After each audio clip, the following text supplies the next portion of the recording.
মাথার উপর খুঁটি ছাড়া অনেক বড় আকার, সেখানে আলোর দানকারী বড় লাইটের মতো একটি সূর্য। সূর্যটি প্রতিদিন পূর্ব দিকে উদিত হয়ে পশ্চিম দিকে অস্ত যায়। সকাল গড়িয়ে দুপুর, আবার দুপুর গড়িয়ে সন্ধ্যা। মেঘমুক্ত রাতের আকাশে চাঁদের কিরণ কখনো তারার ঝিলমিল, কখনো আকাশে ভেসে বেড়ায় সাদা মেঘের ভেলা। বৃষ্টির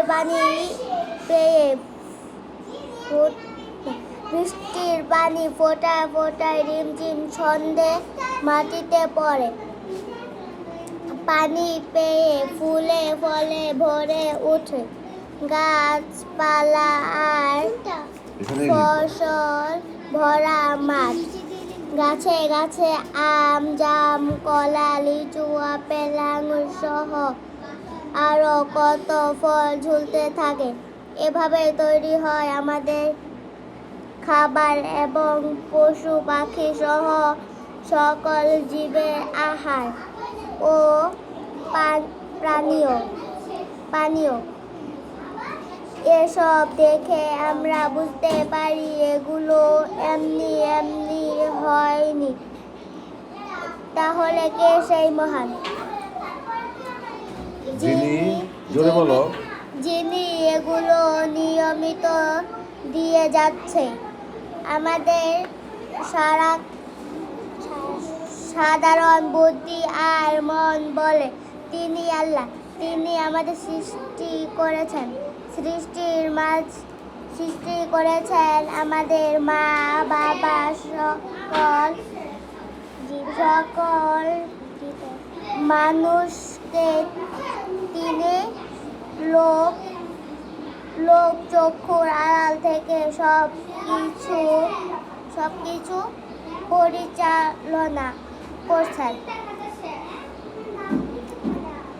তিনি এক এবং তার কোনো শরীক নাই। এবার বলো, জোরে বলবা, তুমি আস্তে আস্তে বলো। মহাকাশ ও পৃথিবীতে যা কিছু আছে সব আল্লাহর। সূরা লোকমান আয়াত ২৬। সৃষ্টির মাঝে তিনি নিজেকেই প্রকাশ করেছেন। আমরা মহাকাশ ও পৃথিবীর সব কিছুতেই তার পরিচয় খুঁজে পাই। তিনি আমাদের রব, তিনি আমাদের সব। আমরা তার বান্দা। আল্লাহর দয়া ও রহমত সারাক্ষণ আমাদের ঘিরে আছে। আমরা তার গুণগান করি, তার শুকরিয়া জানাই। আমরা তার ইবাদত করি, তার কাছে সব প্রার্থনা করি। তোমার নাম কি? আনিশা। খুব সুন্দর হয়েছে পড়া, মাশাআল্লাহ। তুমি কোথায় পড়ো? সিরাজুল হক মেমোরিয়াল গার্লস মাদ্রাসা। কোন ক্লাসে? 3 তে। মাশাআল্লাহ, অনেক সুন্দর হয়েছে তোমার পড়াটা।